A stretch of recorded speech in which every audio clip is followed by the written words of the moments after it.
You are listening to I'll Follow You, a podcast about creative process and what really goes on behind the scenes of an artistic life. My name is Allison Felis, and I love talking to musicians, writers, visual artists, and other brilliant thinkers about their working methods, obsessions, and pet projects. Guess what? Just by tuning in, you're part of the inner circle now. This week, I am absolutely thrilled to be in conversation with Hayley J. Croom of Paintbox Soapworks. Queer, witchy, feminist, and leftist-owned since 2009, Paintbox Soapworks is devoted to making small-batch soaps, skincare, and bath products in unique and irreverent scents. It's a one-person show, and each product is made by hand using vegan-friendly, coconut-free custom formulas with no SLS, parabens, or phthalates. Their goal is to get you clean and smelling amazing, and to work a little magic with every blend they make to transform and transport you. In our wide-ranging conversation, we chat about the origins of Hayley's business and how they were, quote, tenderly bullied into opening their first online storefront, the influence of jazz on their scent blends, how they react when people say to them, "I think about you in the shower every day," the risks and rewards of being a business owner who is very honest and personal on social media, being on the lookout for the witchcraft that already exists in their work, and crying about a bar of soap in a parking lot. Perfume and just scented products in general have been a real love and hobby of mine for, 15 years now, and usually I have no one to talk to about it. Other than through blog posts and comments of the folks that I've become acquainted with online through the amazingly supportive and generous perfume community that exists on social media. But as far as actual person-to-person conversations, it's rare for me. So I let this one go a little long and expansive. And you're definitely going to want to check out the show notes on my website, queenofpeaches.com, because there's going to be a ton of links for Hayley's products there, as well as where and how to find the other indie soap and scent creators that they're in community with. And now, my conversation with Hayley J. Croom.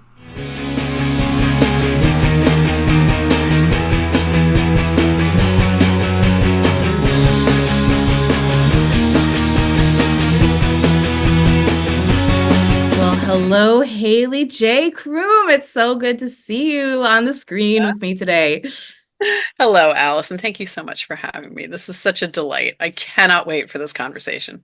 I'm super excited about it too. And I've been thinking in the lead up to us recording today and setting this up and everything, that it's very funny to me that the reason that we're talking and that I love you and that we know each other is because Whole Foods discontinued my husband's shaving soap. This was probably over a decade ago at this point, or close to, and I was looking for a good replacement shaving soap for him. I was like, I'll be able to find something on Etsy, and found you, and ... Now here we are. And here we are. So thank you, Whole Foods, I guess. Absolutely. Hey, it's good for some things for sure. I love how little things like that can lead us down these merry paths of connection. And I also love the fact that now that we are friends, there are so many other threads that connect us. Oh my gosh, endless threads. Yeah. Well, so just to get us started, I read your bio out before we kicked into the actual conversation here, but talk a little bit more just about what Paintbox Soapworks is, how you do what you do, what you even call yourself as far as, the creatrix of these magical potions that you make, and just give us a little thumbnail sketch from your perspective. Sure. So my kind of 5-second elevator pitch that I always tell people is simply put, I make soap and I sell it on the internet. That's kind of that's the nuts and bolts of it. Yeah. But kind of more comprehensively, I'm a single person business, a micro business, a sole proprietorship, and I work out of my house in my gloriously full basement, and I make soap and lotions and body care products and home scents and hair and perfume oils, and I get to ship them all over the world, and it's kind of magical. And your products are magical. Like, Oh, is again, like, yeah, would not, have kept using them had they not been like completely enchanting, smell so good, so lovely on the skin, like so wonderful to like look forward to all of your releases when they come out. Like my wax burner has orange and yellow in it, the last little square of orange and yellow wax, and then I'm wearing Fantasticake on my pulse points because I sometimes just need to smell like dessert. Absolutely. Absolutely. Well, actually, Fantasticake is a really nice kind of, bridge into how this whole thing got started. Yeah, so hit me, do it. Sure. So back in the aughts, back in the dawn of the internet, I was working a desk job, and it was my first desk job, and oddly my last one. And I had come from a background in food service. So having a desk job, just the luxury of so much unstructured, unpanicked, time to just sit at my desk was both exhilarating and it drove me bonkers. So, I started surfing the internet and one thing led to another, and I came across Black Phoenix Alchemy Lab. Yeah, one of the other threads that connects us. Yes, indeed. Yeah, the OGs. And stumbled into the online forums because, what good is buying something on the internet if you can't find out what everybody else on the internet thinks about it first? Absolutely. So, yeah. Especially in that sort of pre-social media time, it's like message boards were the thing. Like, they absolutely were the thing. And I think it was how quickly it went from just reading perfume reviews to kind of the non-perfume related corners of that message board. We ended up sharing really personal stuff, really private stuff, really vulnerable stuff. And, these usernames became friends, imaginary online friends, but friends nonetheless. And so one of the traditions on the BPAL board is to do Switch Witch, which is kind of the secret Santa, but of the witching season. And in the discussion of the themes and what do we want to do in the setup, inevitably every season, there's some stupid in-joke that just someone makes and it gets traction and it becomes the running joke for the entire season. And we had several for a particular season I was participating. And one of those things was Fantasticake. Basically, cake is always better if there's rum involved. So, so fast forward, I actually started making soap with BPAL samples that didn't work with my skin chemistry. I'd bought a little bit of glycerin soap base off the internet and a couple other fragrance oils while I was in there because, you got to make shipping worthwhile. And I created some soap scents for the Switch Witch season based on all of these stupid in-jokes. So there was Fantasticake, there was Beat It, which I still sometimes offer, which smells like beetroot and dirt. And your dirt scents are the best. I mean, I definitely want to talk about like all of your blends, but like I was thinking last night, I was like, I gotta like give Hayley their props for like the dirt scents because they are beyond. Mm-hmm. And then the last one was Pants Relief Elixir. Love the name. Because when everything goes to pants, you need something to, So I had made just little teeny tiny soaps with these scents and sent them to my Switch Witch and offered them to other people and whatnot. And the members were so sweet and so supportive and tenderly bullied me in the best way possible into opening an online store on Etsy. Wow. And, I came from a long history of never, ever, ever wanting to own my own business because I'd worked for small businesses for most of my career. I knew what a heartache that was. I knew what stress that was. Like, I don't want that. I just want to get my paycheck, clock out, and go home. Yeah. Well, it turns out that I just worked for people who were really bad at running business. Or at the very least that maybe, running a food service oriented business was not for me. We've all seen The Bear. We know, like, Dude, I have not seen season 1 of The Bear.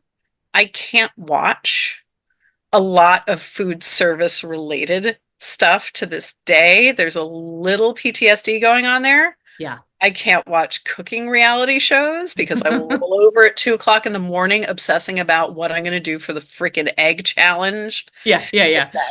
It's bad. No, I have other friends who were, business owners in Chicago who say, the Bear is just too triggering. That It's too close. Yeah. It's too close. I mean, I salute it. Season 2 is magnificent. I need to have a conversation with somebody who has classed this thing as a comedy. Agreed. Yes. Yes. But a brilliant show nonetheless. So, but anyway, that was the beginning of 2010. And because of the relationships that I had built on bpal.org, when I opened my Etsy shop, I had people ready to buy. That's amazing. And it's just kind of grown from there. And I will always, always take time in any interview that I do to call out my bpal.org people, because without them, this business, this life that I have built for myself, it would not exist. And in conjunction without Beth's work for Black Phoenix Alchemy Lab, my life and my business and my work would not exist. Because until I experienced her work, I had no idea you could smell like dirt. Yeah. Like it, I feel like her work really just peeled my scalp off and exposed my brain to a completely different way of interpreting the world. And just this idea of bringing scent into this whole different realm of experience as a user. Yeah, the BPAL stuff is pretty magical. And, for listeners who aren't familiar with it, I'll have links in the show notes. You can click over and get lost in this wonderful world. Oh, yeah, you'll go down that rabbit hole. A scent obsessive. Because my story is pretty similar with BPAL, is that I had broken up with a guy, we hadn't been dating long, but I was sad about it. And so I was looking for distractions. And a friend of mine, I'd hugged her one day and asked her what she was wearing. And she mentioned BPAL. And I'd never heard of it before. And so Googled diligently. And then, it's I just read the descriptions for so long before I even ever placed an order. Because it's just the descriptions are so juicy. And then they're also linked, to mythology and Shakespeare and, poison plants and just any kind of, kind of niche occult adjacent, things, gothy stuff that you can imagine. And it was so enchanting that it was imagining the scents for a while was even better than smelling them in some way. Right? Oh, absolutely. Absolutely. Just kind of sitting there in that space and just envisioning what would this smell like? Yeah. I have a list of notes and I have a story, but what is that going to be when it gets here? And how will it transform me? Because that was the big thing for me that it turned into especially, this was in my late 20s, early 30s. And I was sort of, just coming into adulthood and, trying to, move past sort of oh, I'm a kid in the city in my 20s. And what do I do? And okay, now I have lived here for a long time and let's do it, and trying to find more of a grounded identity, which then also conversely sort of allowed me to play with presentation more, as far as today is the day that I want to bring out my super sexy vanilla amber whatever, and then today is the day when I have a meeting and I want to smell take no prisoners kind of boss bitch, or whatever. And and so leaning into that that play with identity, I felt like fragrance was a big thing for me in that way. Yeah, no, I totally get that. I think what's really interesting to me is when we moved, because we lived in Chicago for 8 years. And Another that's where connection. I was when that's where I was when I discovered BPAL. And the BPAL that I wore in Chicago is not the BPAL that I wore once we moved home to Pennsylvania, Yeah. because turns out you need a completely different kind of level of fragrance in a cold, industrial, urban, crowded environment. Yeah. And all of my favorites in Chicago, when I tried to wear them here in, it's still, York is still a city, but it's a very small, very kind of, I call it an aerated city. Like there's a little downtown district and then it opens up very quickly into just Yeah. smaller neighborhoods. Everything I was wearing in Chicago was like, it was too big, it was too loud, it was too heavy. Just punching And everyone in the face as you oh walk my past God, them. yeah. Yeah. And like just like I could like everywhere I went, I'm like, I smell myself. This is too much. So, That's that was fascinating. That's really cool to it have it really place was. specific too. Yeah, yeah, absolutely. And that just discovering things like that about how scent and perfume work between our individual body chemistry, between our immediate surroundings, then our kind of larger, urban versus rural versus, town kind of surroundings, and then, getting into like, the psychology and the memories that we have associated with scent, all that kind of thing. Just, God, I love this work. Like, Yeah. I can tell.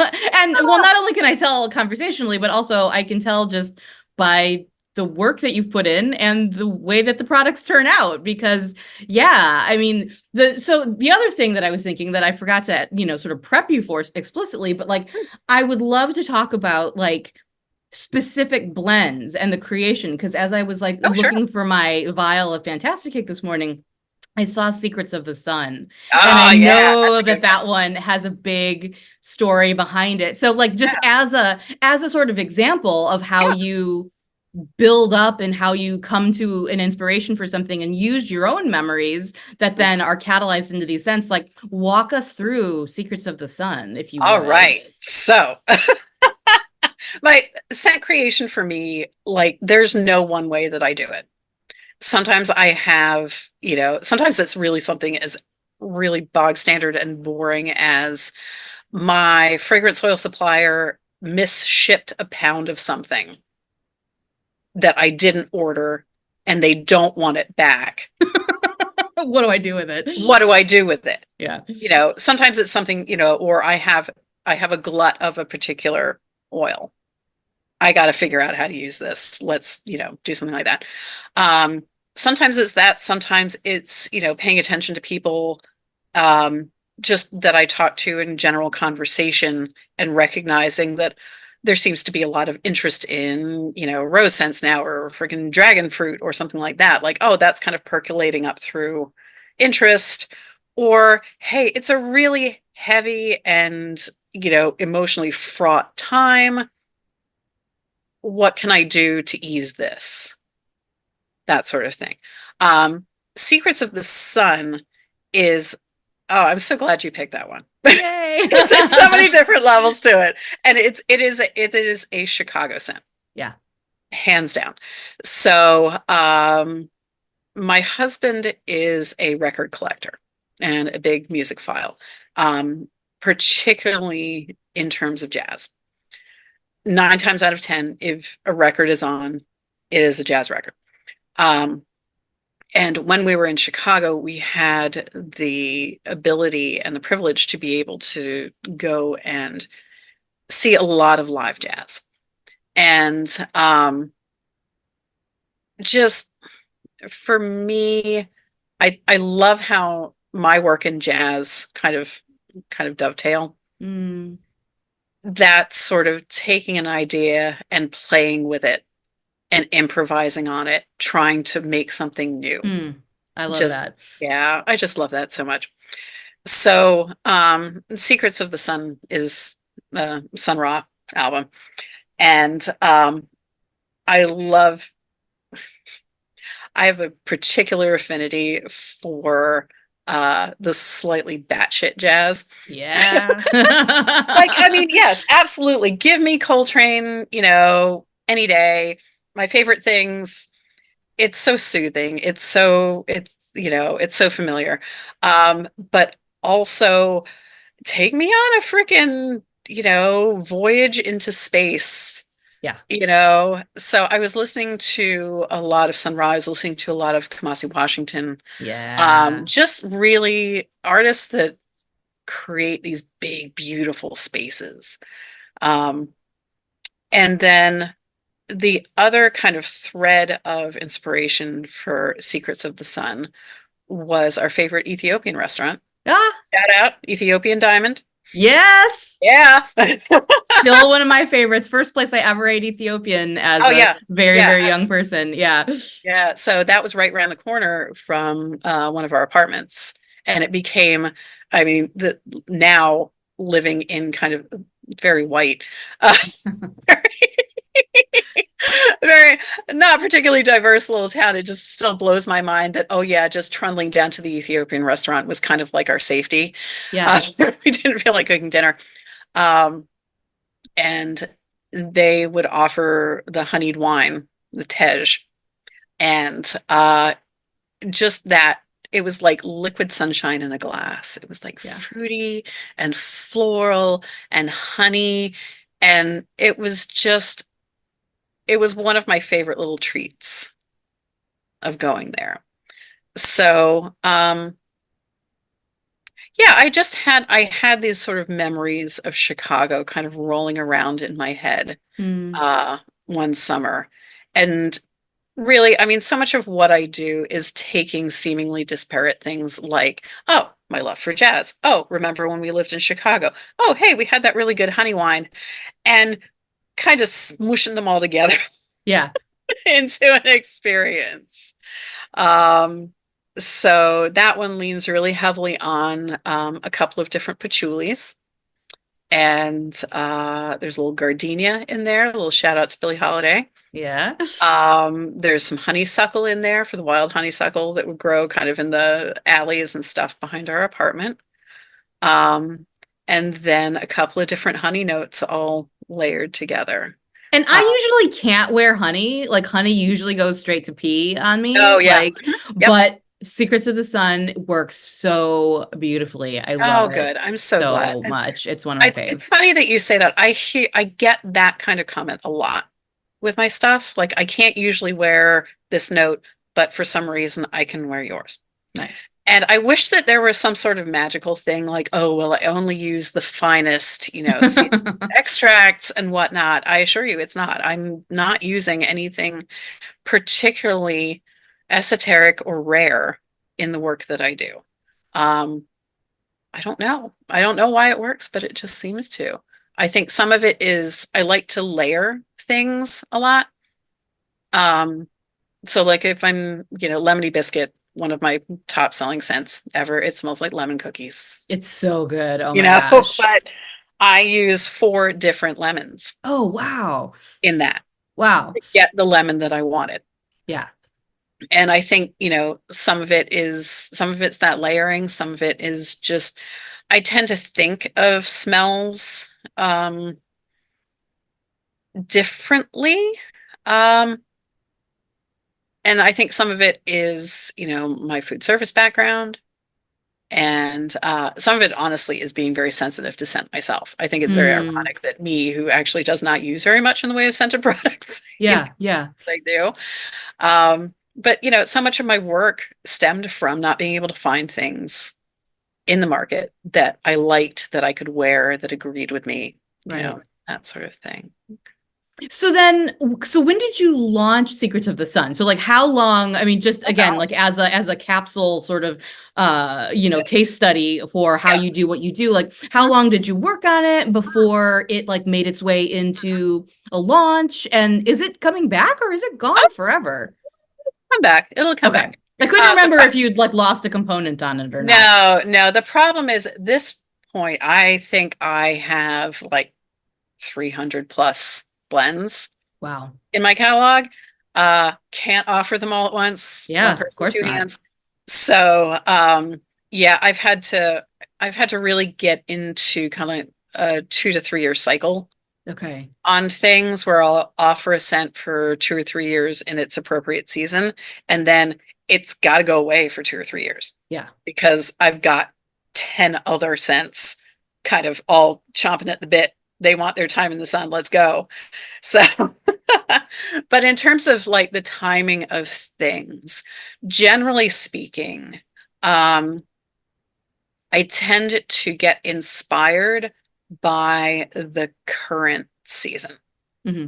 So, it's the middle of January right now. Everything's dark, everything's cold.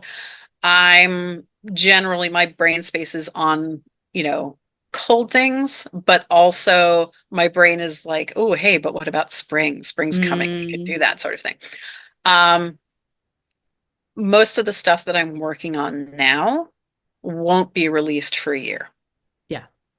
That's not always the case, but generally speaking, um, I try and work on something kind of in the season that it refers to, and then wait until the next season comes around, just to give it time to kind of sit, hang out, make sure it's right, do a little bit more writing, do a little bit more research, do a little bit of tweaking, that sort of thing. Yeah. However, I have also, and do also on the semi-regular, come up with the idea for a blend, and 3 days later it is ready to fucking go. So let's do this. Yeah. There isn't a formula, there isn't a system particularly that I go through. Yeah. It's just sometimes things spring from my forehead fully formed. Other times they need some work. Yeah. And, I love them both equally. Yeah, this is actually remarkably similar to a couple episodes back. I interviewed my friend Sadie Tepper, who is a greeting card designer, Mhm. and she talked about how the temptation to get caught in the news cycle, as far as like making like gifty like greeting cards or posters or buttons and stickers Mhm. that relate to like an inside joke, like in the media cycle, whether it's Sure. something Yeah, yeah. political or like, Schitt's Creek was really popular, and like making stuff that was like with catchphrases from that show. And then Yeah. the temptation to like be constantly on that cycle, releasing, releasing, Oh, releasing, where God, it's yeah. like crash and burn. It like blows up really instantly and Mhm. then it's never seen again. So Yeah. I could understand how that might be similar. There might be that similar temptation with like, oh, because like I remember when you like did your pink pussy hat like Oh, blend, yeah. and it Mhm. was like, Yeah. okay, let's get that out like right away. But Mhm. then, yeah, like having to pull yourself back from like, well, let's not make all the blends related to stuff that's going on in the news Right. cycle. Exactly. Exactly. Yeah. I'm one of the things that I'm really aware of is kind of the FOMO that exists, Mm, particularly with micro businesses like mine, hmm. where, we're one person.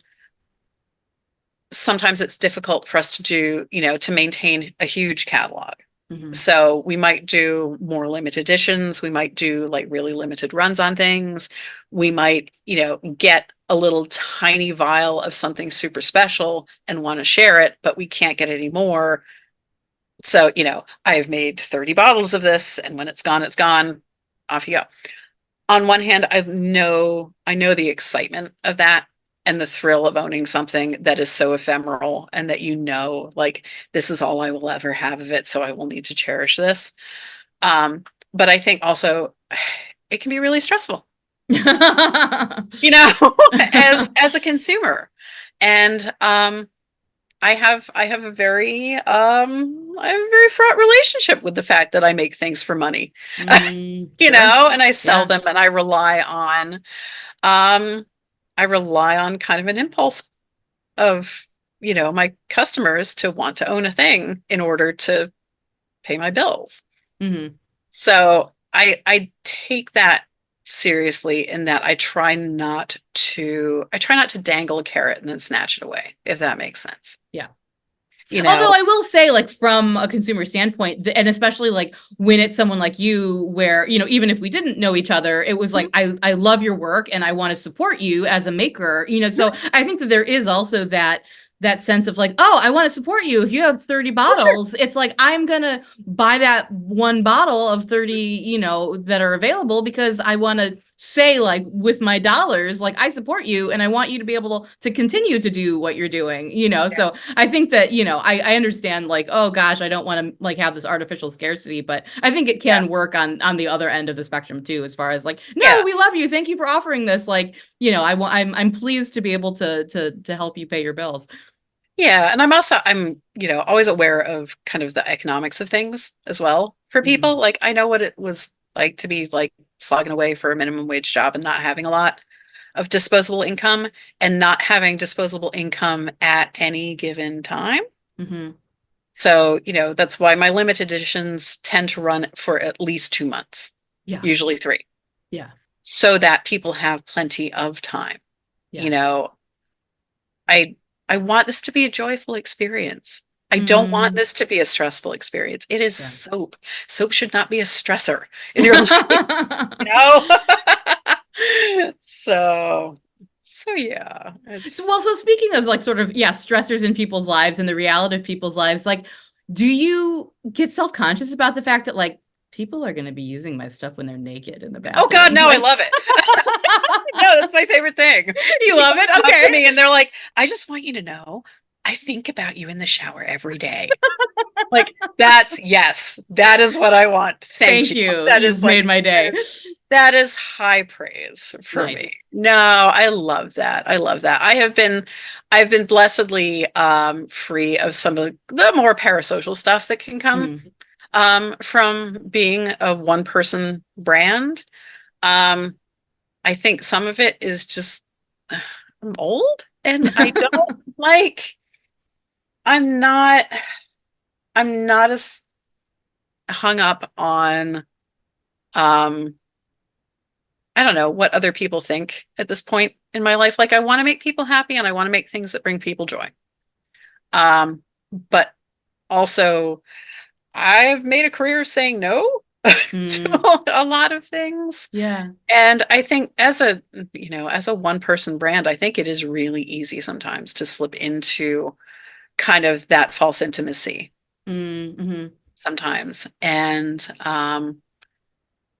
I think it's ironic that I'm talking about, oh no, I don't have this false intimacy people when I literally, I barf my deepest, darkest personal secrets out on my Instagram feed on the regular.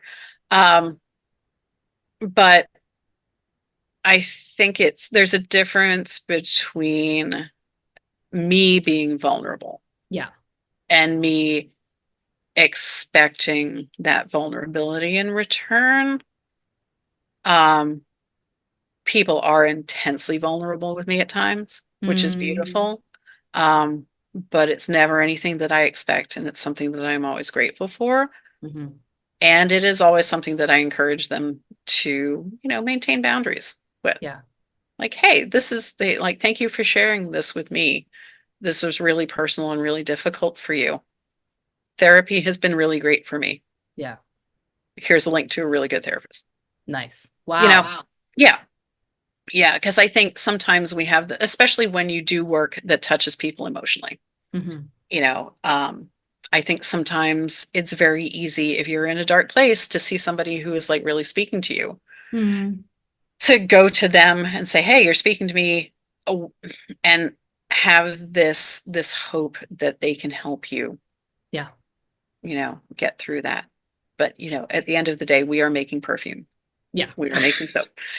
Like, um, But yeah. that makes sense though. Again, like, yeah, it's you again, you are very vulnerable in your social media presence, which I feel like I wouldn't even call it vulnerable. I would call it like in integrity. You're in integrity as far as sort of not portraying yourself as anything other than a human being. Yeah. You don't put on this brand voice, that's like, Yeah, every oh, once in a while I keep thinking like, oh, I should probably split my Instagram feed. I should probably make a personal account versus a business account. mhm, Because, sometimes I think maybe people really just want me to talk about soap and shut up about like, family trauma and, anxiety and whatever. Um, but nah, it's I love it. I mean, I love your presence because I feel like you balance it really well. Like I try to. I feel I like really there's a try to. balance of sort of, yeah, here's what I have going on business wise, and here's what's Mhm. available, and here's what's that, and then you also just have your very sort of neutral stuff about gardening and Yeah. or sort of like I'm taking a mental health day today and having some coffee on the back porch. Like I always Yeah. love your coffee and tea posts. Yeah. Thanks. And then but then yeah, you do say like man, shit's fucked up right now. And, things are not easy for me at this moment. And have a little grace when you place your order. I might not get it out tomorrow. Yeah. Yeah. And because I think sometimes, particularly if it's not work that you've done before, I think it's easy to have this kind of, Instagram filtered idea of what it's like to be, kind of a little micro business like this. And I mean, I'm sitting here in an unheated basement with my to-do list dry markered on the side of the beer fridge. Um, I this love it. is I can see it in your Oh background. yeah. We're on Oh Zoom, yeah. but yeah, Hey, I hey, love hey, seeing the no list. spoilers. No, Okay. no, I can't read it. I can see it, Oh, but I that's can't good. read it. Yeah. Okay. I see 2024 and that's all I can Yep. actively read. Yeah, yeah, that is my favorite. Vertical planning services are some of my favorite things. I Nice. enjoy that. But yeah, I think it's easy to have this pre-existing idea of like what it must be like for us to run these little businesses because, and I think anybody who works for themselves really, experiences this preconceived notion sometimes of, oh, you work for yourself, you can set your own hours, it must be so nice, you know. And in some ways, it really is. I would not trade certain aspects of self-employment for the world. I have gone fully feral. I am not fit. I'm not fit to work with other people. At this point, I have an ongoing joke that if I ever do need to go back into the public workplace, there will be a spray bottle like you use for cats at my desk, and there will be a pocket air horn because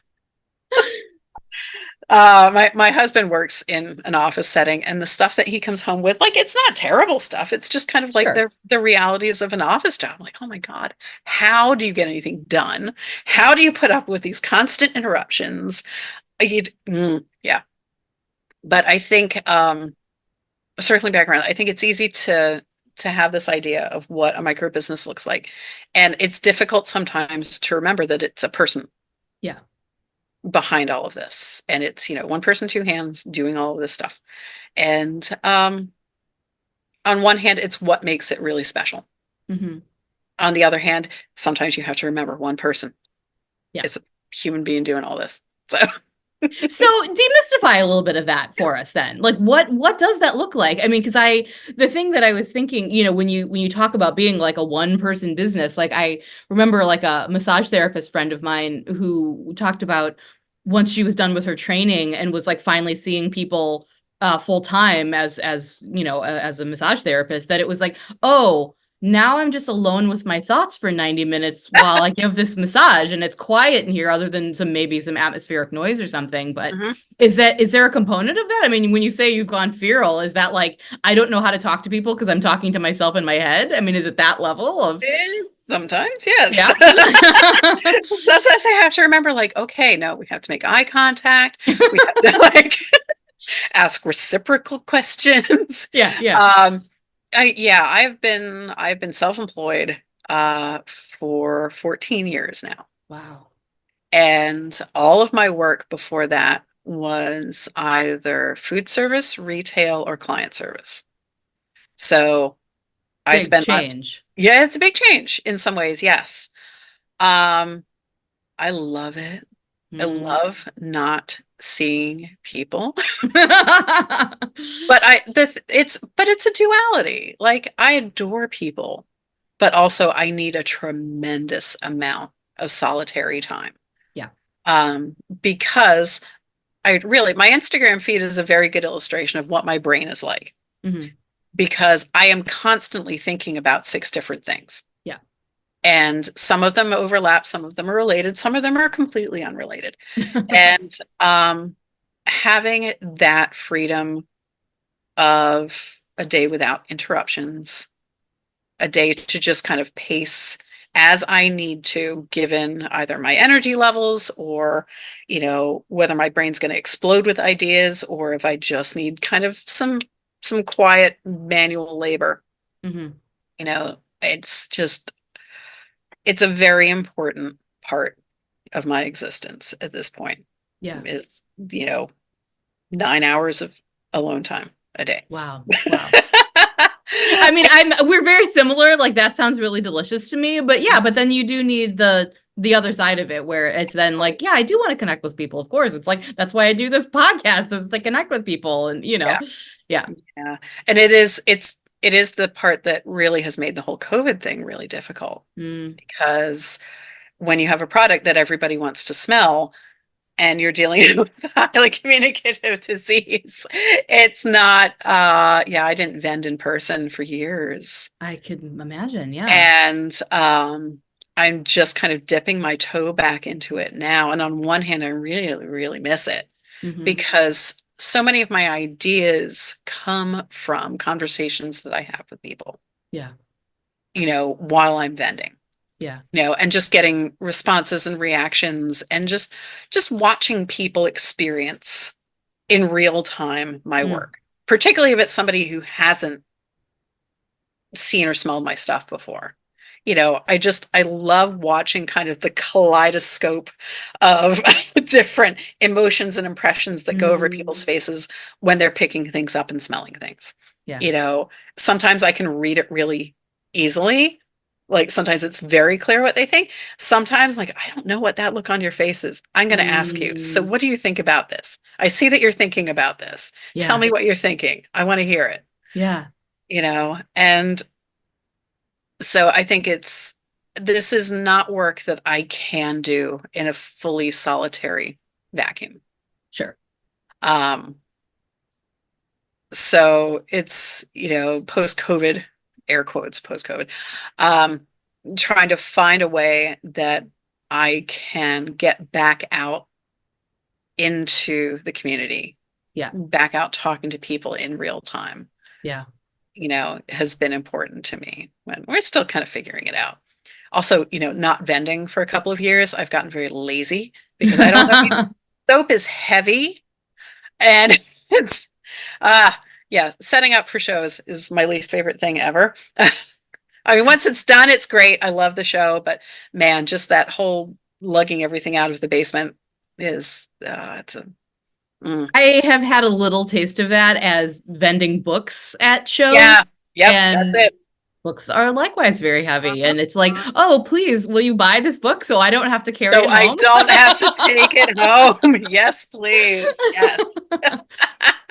So as you're thinking about sort of, the people that you sell to, like is there sort of like a perfect ratio in your head as far as when you're building a season, as far as like, okay, I need X number of florals, X number of gourmands, X number of dirt smells. Like, how do you build your season as far as like the scope of everything that you're providing? Yeah, I do. I try to hit most of kind of the major categories Hmm. just because I know how frustrating it is. Like your favorite maker puts out a new release and you go in there and you're like, yeah, I'm ready for like, dirt and tomato leaf. And like, oh, it's all candy. Right. Hmm. Okay, nothing for me here. Off I go. Yeah. I understand that frustration. So I always try and balance it sort of across. I usually do about 7 cents per season. Which Uh, is such a you're so good at like I never feel like it's too much. Like oh yeah. whenever I go to like, pick out what I'm getting from each release, I never feel like, oh gosh, I can't get all of these. It's like I'm usually able to get like one soap out of like every different smell because I want to smell all the different things you're doing. Even if like, I might not be a super floral person, but it's like I want to smell what your interpretation of this floral scent might be. Mhm. Yeah, I try and keep it big enough that it's interesting, but I don't ever want people to log in and go, "Oh my God, this is too much stuff." Yeah. You know, some of it is from a very practical concern that I have to make all of this. Right. So there's really physically only so much I can do. Um, and I don't know if I'm in the minority. I feel like I'm in the minority in that I don't actually sell anything that I haven't already made. Mm. So, and I think some of this is my food service background. I'm I'm very production minded in terms of if I'm going to make something, I'm going to make a big enough batch that it's worth making Right. and then sell that batch. Right. as opposed to taking orders and then having to fill those orders by making the thing. That just gives me heart palpitations thinking about that. That is, I witnessed very, very early on in Etsy, a really great maker who had a fantastic business just crash and burn because she took orders before making things, Yeah. and she went viral, and Oh shit. just, yeah, it destroyed her business Yeah. and a large chunk of her financial security for the next couple of years. Oh man. And oh yeah. Well, and that's where those parasocial like relationships also come into play, where I'm sure people thought they knew her and thought like, oh, like you can do this for me, you know, and probably got nasty, right? I mean, Well, I don't yeah, know, well, but yeah, speculating, but when people buy a thing and you don't send them the thing fairly promptly, yeah, understandably, people get a little salty yeah, about yeah. that. And Oh, that sucks. you know, and I think when you're a single person maker and this is your livelihood and your income, I think it's very difficult to kind of put that inventory to zero for a while and get caught up, because who wants to turn down sales? Who wants to turn down money coming in?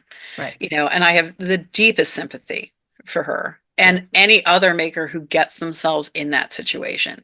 It is so hard when you don't have a regular weekly paycheck coming in from an exterior source.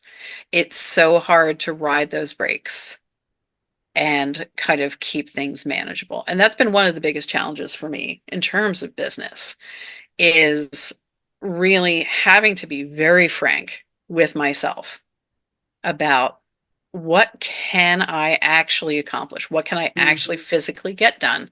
What is a reasonable amount of work for me to expect of myself? Yeah.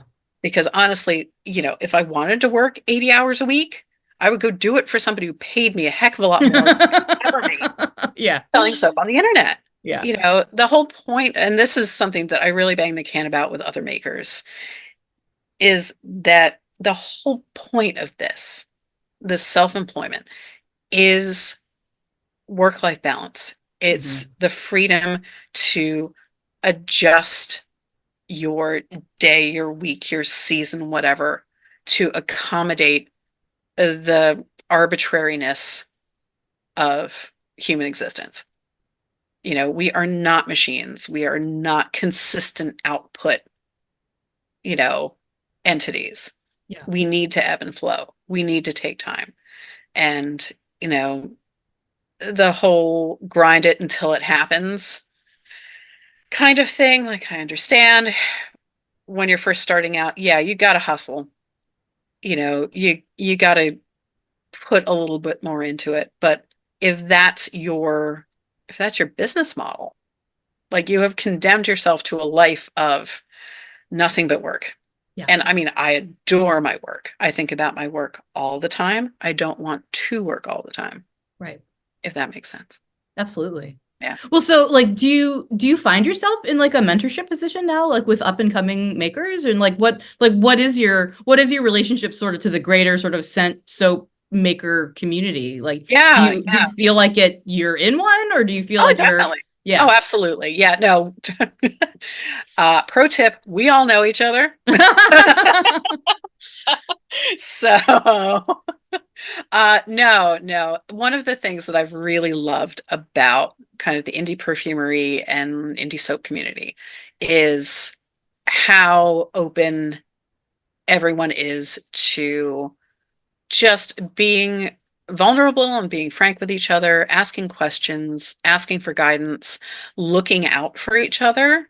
So, you know, if I see that there's some new pop-up company whose labeling looks eerily familiar, you bet your ass I am going to be shooting someone a quick email saying, hey, you might have a little intellectual property situation on your hand. Thought you should know, you know, I hope it works out.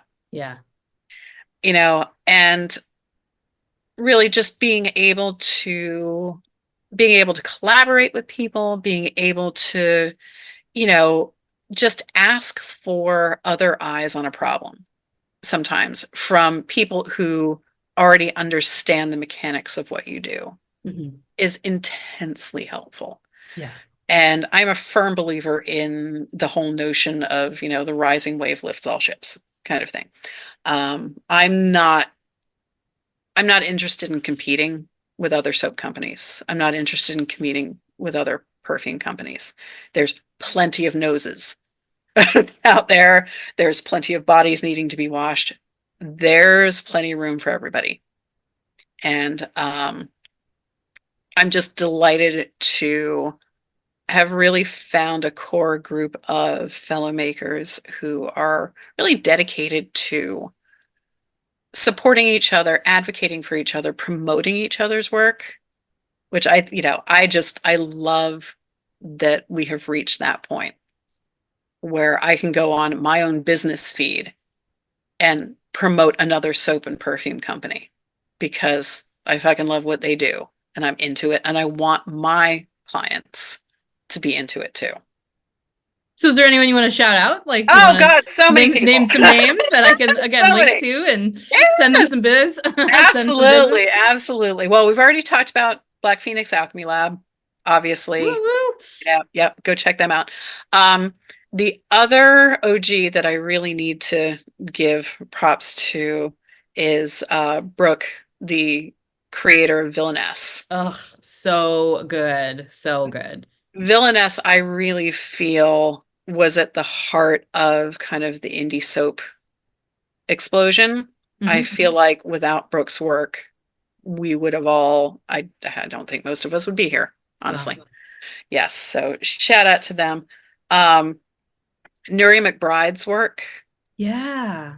just in terms of talking about the history and the legacy behind perfume from a historical and social perspective. Yeah. Just this woman, she's so brilliant. I know how she gets everything done. It's a Notion like board that she has, but I still don't understand how so much brilliance can exist in a single human entity. And I am so happy that she shares it with us so freely. Yeah. So love her work.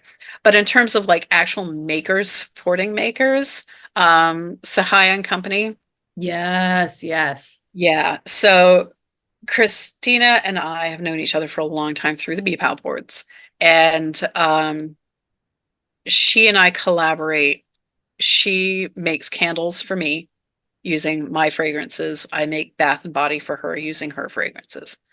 And I feel like it's just such a nice example of how two very closely related, very heavily overlapping companies can support each other whilst helping ourselves, if that makes any sense.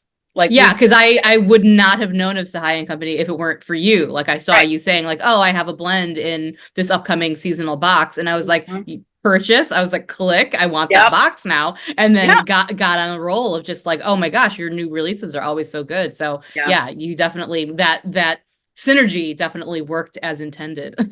Yeah, and Christina's really been at the heart of this real like building the community of the indie makers. Her subscription boxes, her seasonal boxes, um, consist of usually 5 to 7 different indie makers, including herself, all contributing different items based around a common theme. And as someone who's participated in these boxes from a maker standpoint, I love it so much because the themes they're both a really nice focal point, but they're also very loose. The one that sticks in my brain from recently was Dark Academia. I was like, Oh yeah. oh, sign me up. Yeah. I love it. Right. Yeah. And I feel like she has such a good sense for what people are ready for next kind of thing. And I love it because her inspiration and kind of the themes that she likes to play with are sometimes very different from what I would do. Mm-hmm. But she gets me thinking about things. Like, okay, what would, the naughty little doodles in the edges of medieval manuscripts smell like? right, we're going to make illuminated dick joke. That's what Oh we're God, gonna, that was so good. I loved illuminated dick joke. Thank you for bringing that up because it was so good. So yeah, like I love that she just gives us this beautiful framework to play in. And I have discovered so many other companies because of these subscription boxes and working with them. It's just a delight. Cannot say enough good things about Sahai and Company for So sure. talk more about that collaboration like process. Like when she comes to you and says like we're doing, medieval, themes, and then when you start pondering on, illuminated dick joke, like how does that like is that something that she just lets you loose and then you go like, okay, let's go, or do you sort of run it past her before it goes in the box, or how does that work? It's a little bit of both. Generally, we're given really free rein on things. Generally, she'll have an idea of like, hey, I kind of need a soap for this box, or I need a scrub, or, Aces Wild, whatever you want to put in, sounds great. She'll generally ask for kind of the thing, but in terms of like the scent, it's kind of up to all of us, Okay. what we want to do. Sometimes I like to look at what other folks are doing who are contributing to a particular collaboration, just so I'm not inadvertently like overlapping heavily Sure. or so far in left field that it looks like a last minute panic add-on. You know what I mean? Yeah. Like, because I think, sometimes you can have a theme and then you can make something that really flirts with the very edge of that theme. Like, oh, Sure. this is a completely different take on it, but it's very easy to overstep the line into, okay, no, this feels disjointed. This is insane. Yeah. Not that it's insane. It doesn't click in with the other contributions as well. Yeah. So there's that. And then kind of the other end of the spectrum would be like my collaborations with the romance thriller author Karen Rose, and Celtic Knotworks, Bob and Susie. In both of those instances, they had very specific ideas. Okay. Wow. Okay. Yeah. Which you would think sometimes it would be like, oh, well, that's no fun. But on the contrary, that's actually even more fun. Like, oh, you've given me a framework. Now I get to see how much I can jam into this little framework that you've given me. Yeah. But in both cases, sometimes they've given me a framework and I've been like, okay, I see where you're going with this. How about we add in this other element? Or I'm going to send you prototypes that all fit the ask. But I'm also going to send in one little mystery, like that is completely outside of what you asked for, just to see maybe we're going to change your mind, or just to get you thinking differently about what it is that you want. And how long does that process usually take then? Like that level of back and forth? It depends. Sometimes we can get it done in 2 weeks. Sometimes it takes 9 months. Wow. Yeah. I mean, it really all depends on, it depends on how clear the collaborator is on what they want. It depends on how many different blends we're talking. So if it's just a single blend for a collaboration, I can usually tie that up pretty quickly. Yeah. But if it's like, no, we want to do this full line of scents. Because the Karen Rose is substantial. It's a substantial collection. Like I can't remember. Is it really only 4? It's really only 4. Yeah, I know. It always feels bigger. Yeah, it's only 4 scents and it's only 2 products. Okay.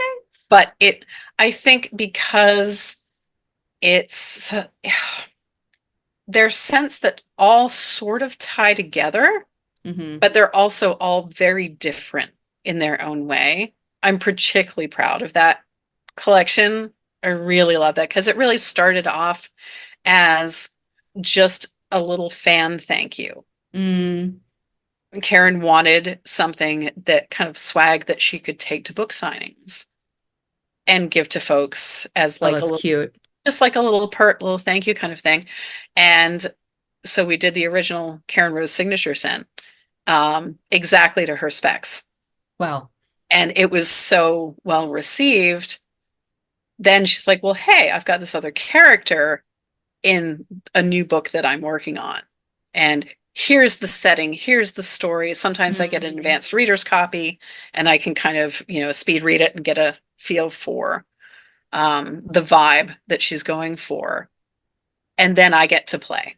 Then I get to say, okay, this is what I'm envisioning for this particular character. Or I know you asked for something in this genre, but I'd like to see if maybe something more gourmand could work even better in this instance. So, because is there like, are you synesthetic? Is there like a synesthesia connection, or is it? There is. I'm so glad you asked. Yeah. My husband is synesthetic with time. Oh, like, yeah? Yeah, he's got, I mean, I won't even be able to paraphrase it, but like once we talked about like the way that he conceives of like months and years in his brain, I was like, that's fascinating. Yeah. So I love hearing people talk about their synesthetic experience. Oh, yes. Yeah, I do. I won't say I have it extensively. I just think, I feel like my brain doesn't compartmentalize different sensory experiences. Mm-hmm. So it's very easy for me to kind of slide from one sense to another in terms of experiencing a thing. Like, I'm hearing this piece of music, it's very easy for me to be like, what would that taste like? What kind of flavors? Sometimes it is pure synesthesia and it is involuntary. And there are certain phrases in music. This is going to sound kind of gross. They give me oral sensations. Yeah. There is something in my mouth when I am listening to this piece of music, and it's kind of bluish and green clay kind of thing. It's not unpleasant. It's just very much there. Yeah. Yeah. It is. I love it. I was a psychology major when I was in college. And had I stayed in college, I definitely would have gone down a rabbit hole of just how the brain processes input and how we then translate that into our own personal experience of things. Just thinking about how different smells trigger memories and like emotions, and how like textures of things can just prompt absolute emotional meltdown. Yeah. In just normal human beings. It just, I love the brain. So how much do you like put that into your work then? Is that just sort of a perk of what you do, 100%. Or is it like a conscious thing that you bring to yourself? No, it is absolutely interwoven, because I mean, so many of my scents have started out with like, oh, what would pink smell like? I've had this experience in this environment that didn't have a smell in and of itself, but what smell could I make that would convey this space that I have experienced? Is that like a way for you to, I mean, since you said that you don't actually like to wear scents yourself, like, is that a way to almost journal your experiences like into? Oh, yeah, that's a really good way of thinking about it. Yeah, absolutely. Yeah, because I mean, so much of my catalog is autobiographical. Yeah. Either through like very concrete memories, like the lilac bush that grew outside the farmhouse where I grew up, to, a conceptual scent of the feeling that I have about being a first generation who's never actually lived where all of my family is from. Yeah. Yeah, for sure.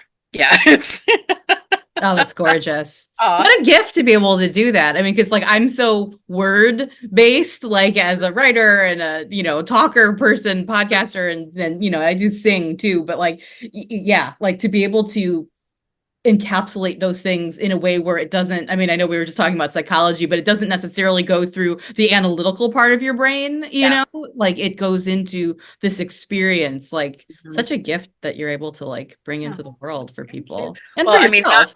not to diss words, Of because course, yeah. selling soap on the internet, we have not invented a scratch and sniff for the internet. So one of the biggest challenges of this work is having these incredibly diverse and like amazing concepts and like, oh, it smells like this experience, and then trying to figure out a way to describe that in text and one or two product photos in such a way that you, as the person browsing my website, can look at that picture and read that text and travel at least part way along that path with me. Enough that you're like, okay, I think I know what this might be. I'm going to try it. You know, it is. And you nail it every time. I feel like your Oh, descriptions are so evocative. And again, especially like there is just enough of a spark between like, oh, this kind of beautiful, glowy purple color that the soap is, you know, and the way that you've described it, I was like, okay, I've got a vibe here and I can't wait to smell what it's going to smell like, you know? Yeah. Yeah. I have always written, you know, from a young age, you know, sometimes poetry, sometimes, you know, doofy little plays that you put on with your stuffed animals when you're a kid. Um, but as an adult, I wasn't really writing very much, you know, because I had manual labor jobs. You know, there wasn't a professional outlet for it. Um, and so several years ago, I made friends with someone locally who was offering writing courses and like little writing retreats and that sort of thing. Her name's Shawn Fink.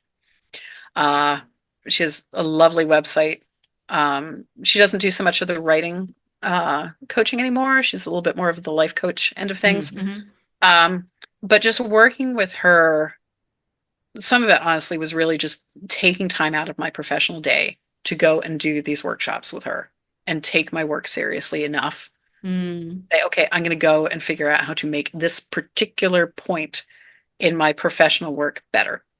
Wow. Because I could see the importance of it. And I knew that I was getting close with the writing that I was doing, but I knew it could be better and I knew it needed to be better. So, yeah. So like not to like spill her secrets, you know, but like what was she prompting you to do that helped so much? It was a lot. She's a big proponent of morning pages. Okay. Kind of that barfing things out of your head to clear your head. And honestly, that is where a lot of my professional writing starts. Okay. Is that sort of stream of consciousness, just letting your brain do what your brain needs to do instead of, you know, I was an honor student in high school. So, you know, it was like every word is very carefully selected and measured, and we're going to go through and we're going to edit, you know, and recovering perfectionist. When I wrote, it had to be right.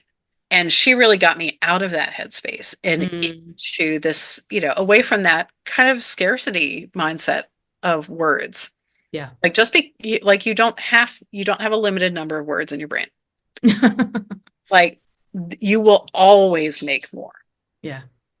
And the way that you make more is by making them. By using them. Instead of kind of really, because I was really, I was stingy with my writing for a while. Like I wasn't going to waste time writing about things that weren't important. Yeah. And she really was able to break me out of that tension of writing. And that's gorgeous. That's huge. It really was. Yeah. Yeah. She really transformed how I write, both professionally and personally. Just being able to let myself go be free, go play with words and just mess around until you find something to kind of catch your brain on. And then you can start getting to work. Oh, so good. Yeah. Well, yeah, oh, go ahead. No, good. No, it boils down to kind of this overarching fuck around and find out ethos that has really permeated my existence both professionally and personally, is really inviting that play and that messing around to see what happens, you know, to as a way to really spark creativity and to spark introspection and self-analysis. Well, I think this like is going to fold really well into the like one of the things that we haven't talked about yet, which is your magical practice. Like that is a lot of playing and a lot of fucking around and finding out, right? It really, yes, that is absolutely my witchcraft ethos, is fuck around and find out. So I would love to just know more, about how, I mean, you know, we're talking about soap and life and everything, but as you said, like it's all sort of jumbled together. So like, is there a way that like your magical practices influence the way that you do soap, or how does that, is there any connection, or is it just something that supports the general ability for you to be a person in the world? It's a little bit of both, honestly.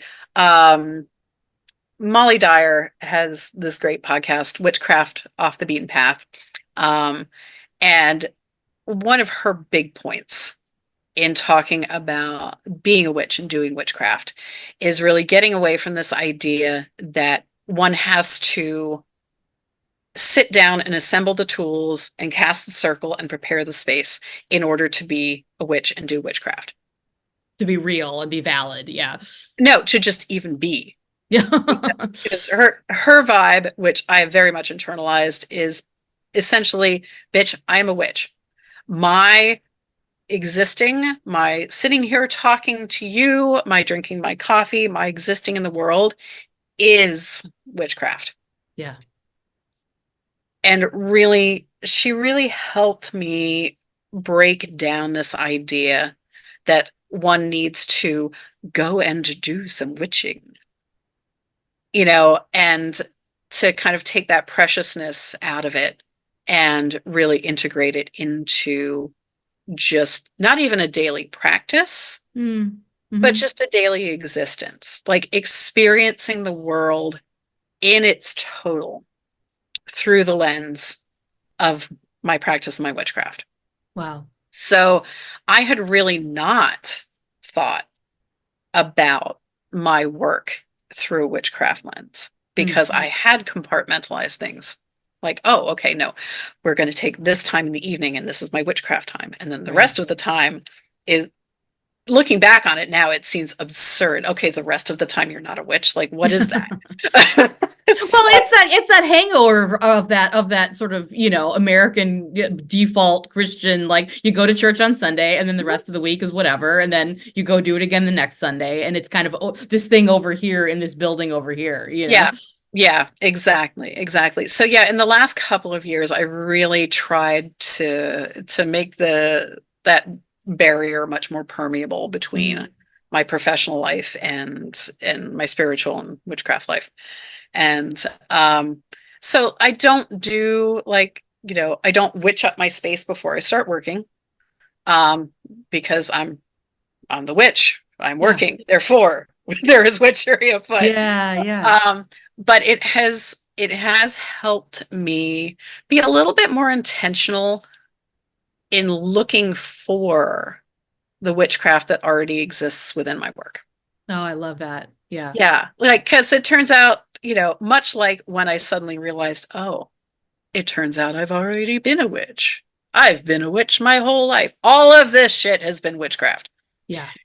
It's just I hadn't really been looking for it. Yeah. But, you know, much like I liken it to those, are you old enough to remember those stupid mall kiosks back in the 90s? They had like the tie-dyed wolf t-shirts and like the brushed whales and stuff like that. And there was a hot minute where they had those magic posters. Yeah. With the eyes.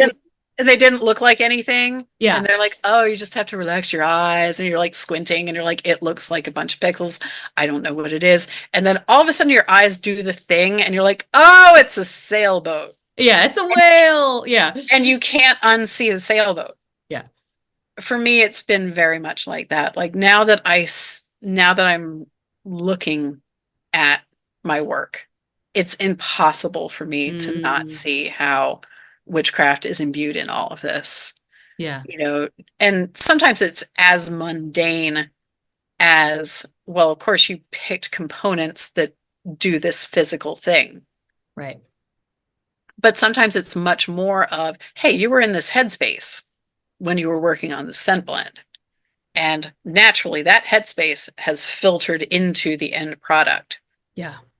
So rather than kind of just keeping that for myself, like, oh, I made that and y'all don't know, but that's what this one, I've tried to be a little bit more transparent about it. I've tried to kind of bring that a little bit more to the fore, Yeah. which has been a little weird.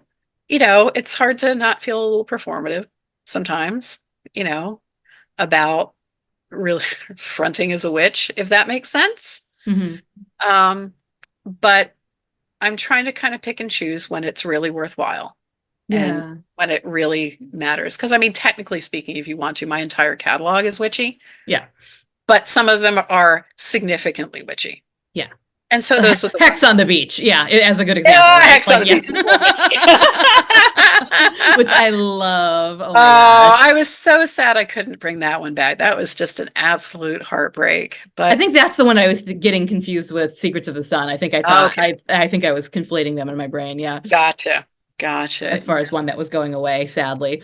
Yeah, Hex on the Beach was one of those that started off as an idea of, you know, what if we did beachy, but we did it for the weenie release, the autumn release. Yeah. Like, what would that look like? Because that to me was Portrait of a Woman on Fire, the scene when they're all on the beach and they're singing. Oh, yeah. That, like, as soon as I read the description of that blend, I was like, that's what that is for me. Like, Well, and see, I love it because people have come to me with so many different, like, oh, is that a reference to this thing? And I'm like, no, but I am glad that it was a reference for you for that thing. yeah. You know, and I think that's one of the magical things about this work is that I can come to a blend, I can make a blend that, you know, I know what this blend is about.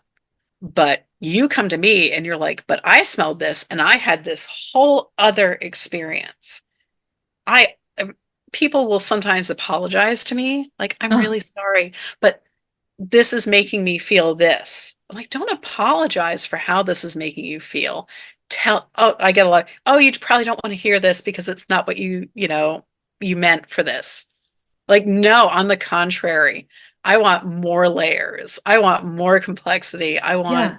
just the kaleidoscope of your experience with this, especially if it doesn't match up with mine. Yeah. Because, you know, like we talked about kind of working in solitude, it's so easy to kind of lapse into an echo chamber in this work. And because I can't smell what you smell. Yeah.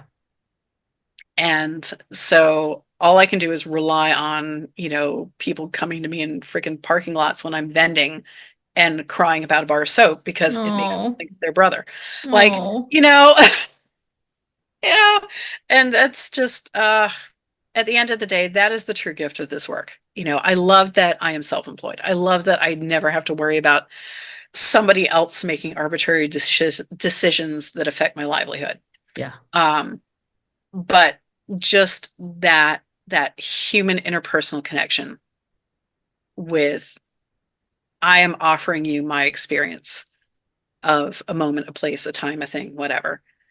And then the gift of people giving me their experience in return. It's just, ah, I love it. That is the magic. It truly is.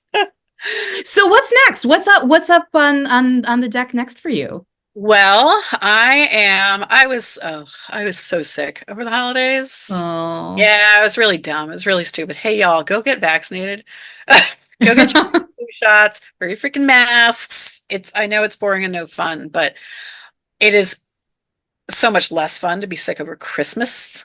Yeah. Don't. So, that has put me behind this year. Oh no. Yeah, it's like not terribly, but it has meant that I've had to juggle little things, a couple of things. So Next up is the midwinter release.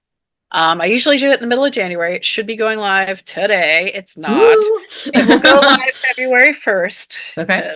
Yeah. For in bulk, so that's good, right? Yeah, exactly. So midwinter is usually either and or two. This year it's going to be 3 cents since I made y'all wait. I snuck in a third. Nice. And this time of year, I try and do something kind of maybe a little sexy and fun. I don't do Valentine's Day because I got feelings about Valentine's Day. Totally understandable. Capitalist construct. Yes. Anyway, but I appreciate that it's a vibe that people enjoy. Yeah. So I try and do something a little sexy for that.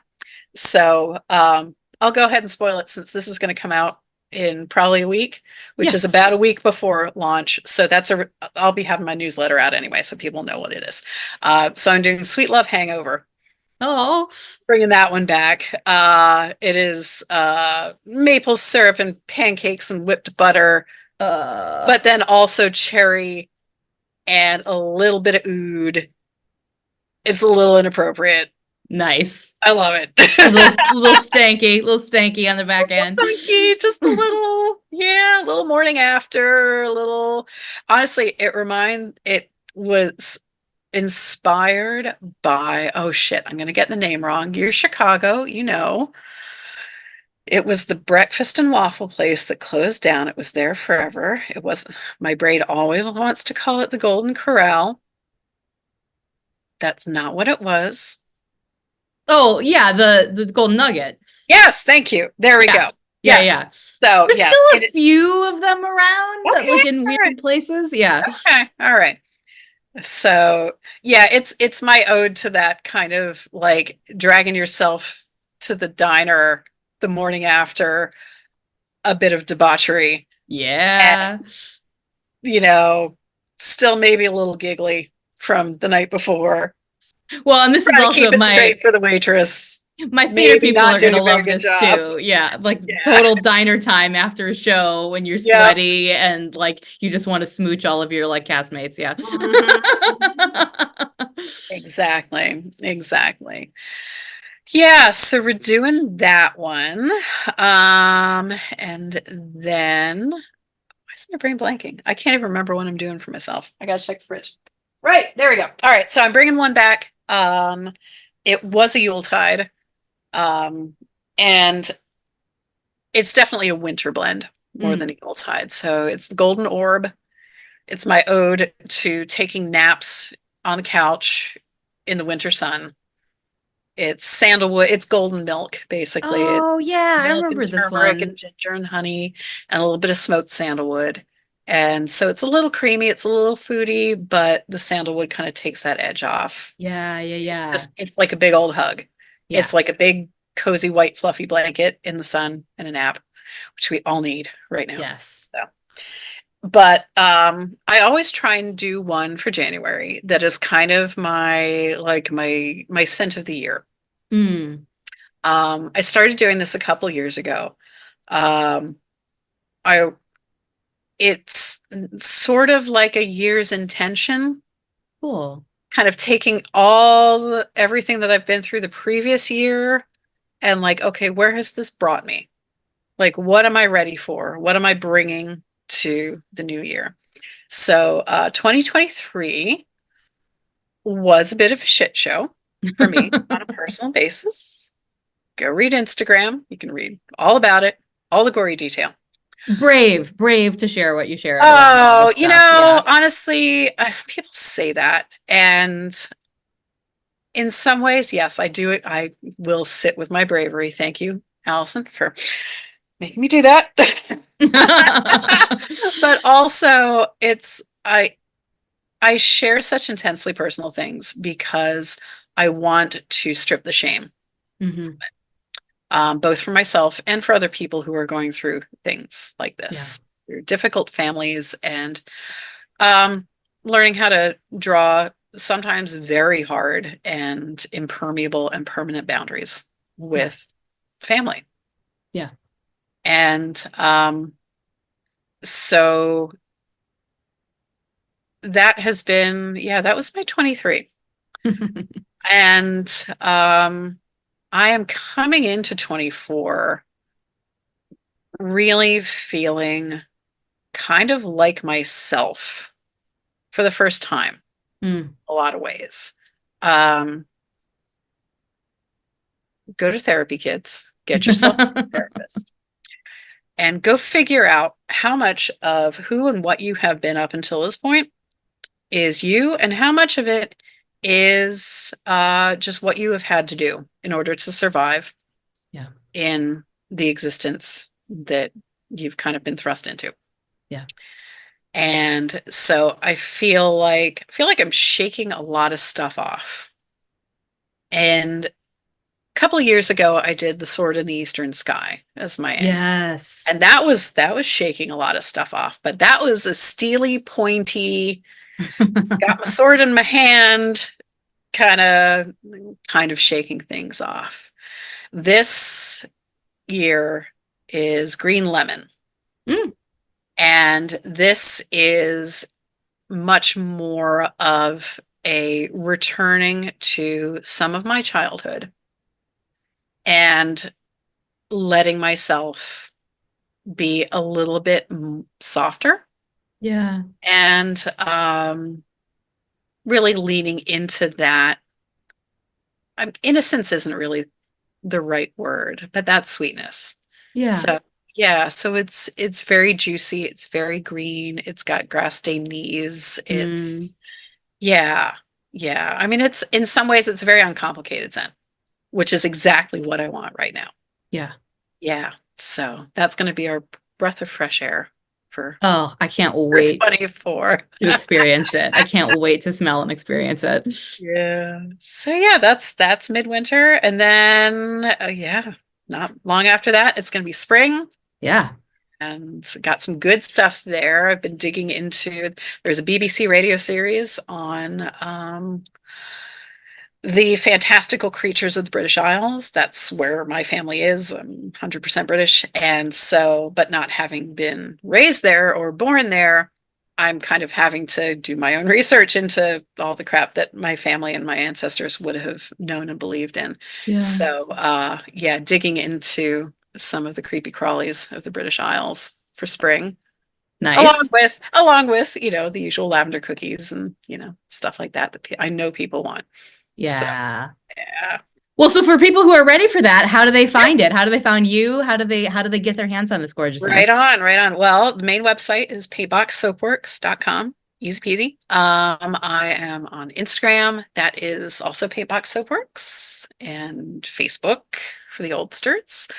I don't do much else for social media. You've got your newsletter though too. I do have my newsletter. Yes. Yeah. If you go down to my main website page, you can sign up for the newsletter. I don't inundate people with newsletters. I try and put one out usually a week or so before a new release. So if you sign up for the newsletter, you get to know ahead of time what it is that is coming out. And it's also where I share, a little bit of process work, upcoming like news and updates from a business standpoint. And then I always try and talk a little bit more personally about things as well. Just because I think it's nice to hear sometimes like a human voice instead of just like, sales coupons. And it's also sort of a little value add for being on the newsletter list, because that's even more intimate than social media. It's not out there for anyone to click over to necessarily. I mean, anyone can sign up, but actively inviting you into your inbox is, a different experience. So you can be a little bit more personal. Yeah. Well, Hayley, speaking of being personal, thank you for being so personal, and thank you for just being so forthright about everything, like your honesty and just your sort of zest for like, let's dig in, let's dig into the dirt. Let's do it. Yeah, let's do this. Part of what makes me just adore you as a human and adore what you do in the world. And this was like such a joy. I was like looking forward to this, like for so long, having this conversation. Well, thank you so much. It is such a delight to talk with someone who asks such juicy and like dopamine sparking questions. I think I've been in this for a long time, and I've done a lot of interviews, and it's so nice to get into kind of like the sticky sides of things and like really dig into like the processes beyond just like the surface level. Yeah. So I really value the time that you take to craft such interesting and meaningful questions that are interesting not only for your listeners, but also for me as the one answering the questions. My brain is sparking right now. Nice. Oh, good. Yeah. So I have a sneaking suspicion that I should be going and working on my tax prep, but I think I might have to give myself an hour to go and write some stuff down and to go play a little bit. Yeah, I feel like I'm probably going to throw a few cards after we're done here too. Oh, yeah. Heck yeah. What deck do you use?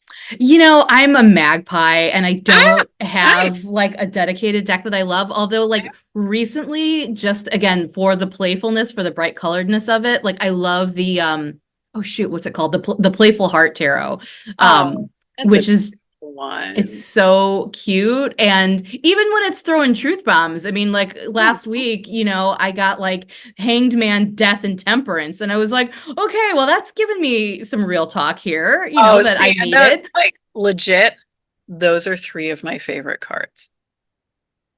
Of course they are. I love it. Oh my gosh. Oh, I want to talk to you about this card. But anyway. Excellent. Well, I will take a minute to shout out This Might Hurt Tarot.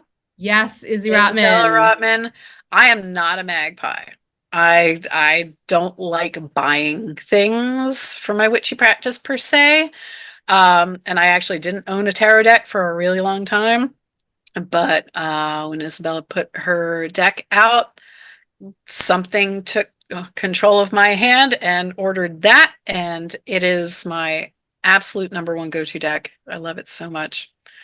We love Izzy because Izzy used to be in Chicago for a long time. My husband knows her a little bit from planning stuff for the Chicago Alternative Comics Expo a couple years back. So yeah, it makes me so happy to see how far that deck has traveled and how meaningful it's been to people. So I will be sure to link that in the show notes if you are a magpie or if you are a beginner and in need of a new deck. It's an amazing deck to start with. It really is. Awesome. Hayley, thank you so much for your time. This was like just the best. Thank you so much, Allison. Give my love to Chicago. I will. Thanks again for listening to this episode of I'll Follow You. Don't forget that you can always find show notes over on my website, queenofpeaches.com. Links to and for previous episodes are listed there as well. While you're there, I hope you might find another episode that strikes your fancy. All my recordings are assembled in my home studio using the free open-source cross-platform editing software Audacity. I use a Logitech G Snowball Ice microphone and Shure SRH 440 professional studio headphones. The theme music is from the song Without You, written by Brian Cremens and performed by the band 1000.